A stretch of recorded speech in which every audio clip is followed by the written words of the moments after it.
हर हर महादेव सभी को। आज का वीडियो बहुत खास होने वाला है। इसको पूरा जरूर देखना, बिल्कुल स्किप मत करना। जैसा कि 16 मई से पुरुषोत्तम मास आरंभ हो चुका है और 15 जून तक चलेगा।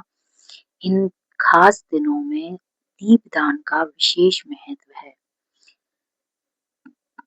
कुछ खास स्थानों पर यदि हम दीपदान करें तो हमें बहुत लाभ मिलता है। सबसे पहला स्थान है, हमें पीपल के वृक्ष के नीचे इन दिनों में दीपक अवश्य लगाना है।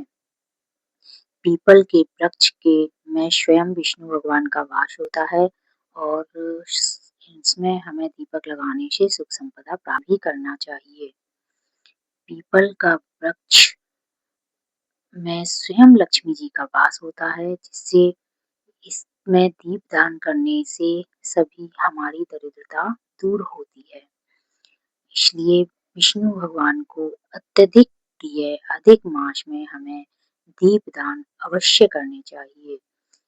दीपदान वैसे रोज 33 दीपक जलाकर किया जाता है, लेकिन इन खास स्थानों पर हमें दीपक जरूर जलाना चाहिए अगर हम 33 जगह दीपक नहीं जला सकते। तो पहला हो गया पीपल के वृक्ष के नीचे, दूसरा है आंवले के वृक्ष के नीचे। इस अधिक मास में आंवले के वृक्ष की पूजा विशेष फलदायी होती है और इसमें स्वयं लक्ष्मी जी का वास और विष्णु भगवान का वास होता है। सौभाग्य को बढ़ाने वाला इस वृक्ष को माना गया है। आंवले के वृक्ष की हमें नित्य पूजा जरूर करना चाहिए अधिक मास में, और शाम को संध्या काल में हमें दीपदान अवश्य करना चाहिए। तो दूसरा हो गया आंवले के वृक्ष के नीचे। ठीक है, तो आंवले के वृक्ष के नीचे आप सभी भी दीपदान अवश्य कीजिए और लक्ष्मी माता और विष्णु जी की विशेष कृपा पाइए। आंवले का वृक्ष आपको आसानी से किसी भी मंदिर में मिल जाएगा। अगर मंदिर में नहीं है तो आप छोटा सा पौधा आंवले का मंगाकर अपने घर में लगा सकती हैं। तीसरी जगह है तुलसी। तुलसी माता की पूजा अधिक मास में विशेष फलदायी है। वैसे तो हमें हमेशा ही तुलसी माता की पूजा करनी चाहिए, पर अधिक मास में विशेष रूप से तुलसी माता की पूजा करनी है। सुबह जल दीजिए और संध्या काल में दीपक जरूर जलाइए। तुलसी की हर प्रकार से अधिक मास में सेवा पूजा विशेष फलदायी होती है, जैसा कि मैंने आपको बताया। इसीलिए आप तुलसी में दीपक जलाना बिल्कुल ना भूलें। तुलसी में आपको दीपदान अवश्य करना है। तो पहला हो गया कौन सा, मैं रिपीट करवाती जा रही हूँ, बिल्कुल ध्यान रखिए। पहला हमारा क्या था, पीपल का वृक्ष, दूसरा आंवले का वृक्ष और तीसरा तुलसी माता। तुलसी माता तो आपके घर में होंगी ही, तो आप तुलसी माता में जरूर दीपदान कीजिए। कोई भी लगा सकता है। यदि घर की महिला कुछ दिनों में दीपक प्रज्वलित नहीं कर सकती तो घर का कोई भी मेंबर तुलसी माता में दिया अवश्य लगाए। अब चौथा स्थान है भक्तों, बेलपत्र का वृक्ष। अगर आपके आसपास कहीं बेलपत्र का वृक्ष है तो अति उत्तम, और नहीं है तो आप अपने घर में एक बेलपत्र का छोटा पौधा भी लगा सकते हैं और उसकी सेवा आप अधिक मास के महीने में कर सकते हैं। बेलपत्री के वृक्ष के नीचे दिया जलाने से आपको शिव जी, लक्ष्मी जी और माँ पार्वती की असीम कृपा प्राप्त होती है। इसलिए आपको इस स्थान पर दीपक अवश्य लगाना है, विशेषकर इस अधिक मास के महीने में, मतलब 16 मई से लेकर 15 जून तक आपको यहाँ एक दीपक अवश्य प्रज्वलित करना है। अधिक मास का महीना भक्तों होता ही किसके लिए है, अधिक से अधिक पुण्य कमाने के लिए। इन दिनों में जो आप दीपदान करते हैं या किसी भी चीज का दान करते हैं, भजन करते हैं, जितना आप भजन कीर्तन इस महीने में करेंगे आपको उसका कई गुना फल मिलने वाला है, और मैं तो कहूंगी 1000 गुना फल मिलता है। इसलिए आप इस पावन महीने में, पुरुषोत्तम मास जिसको कहा जाता है, इस महीने में दीपदान करना बिल्कुल ना भूलें।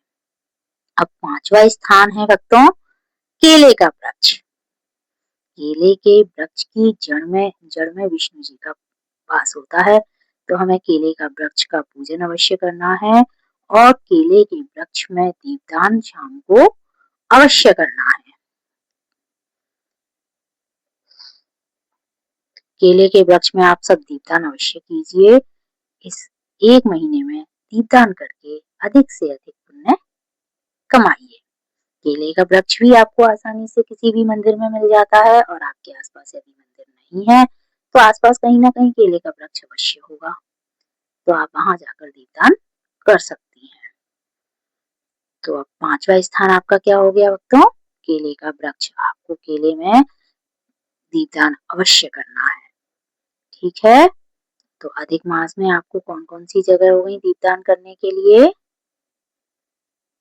पीपल, आंवला, तुलसी, बेलपत्र और केला। ये वह 5 स्थान हैं कि यदि आप इनमें दीपदान करते हैं तो 1 महीने बाद आप अपने जीवन में लक्ष्मी जी की विशेष कृपा का अनुभव करेंगे। तो आप एक बार करके देख लीजिए क्या जाता है।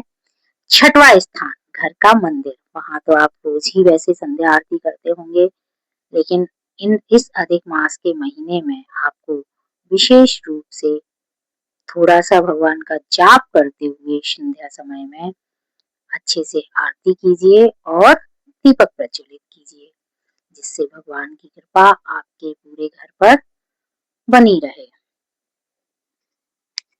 तो ध्यान रखना अधिक मास में आपको कहाँ कहाँ दीपक प्रज्वलित करना है। 5 वृक्ष मैंने आपको बताए और 6वां आपका घर का मंदिर।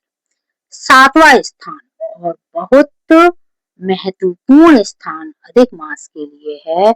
हमारे घर की जो दहलीज होती है उसको आप सुबह उठ के साफ स्वच्छ कीजिए।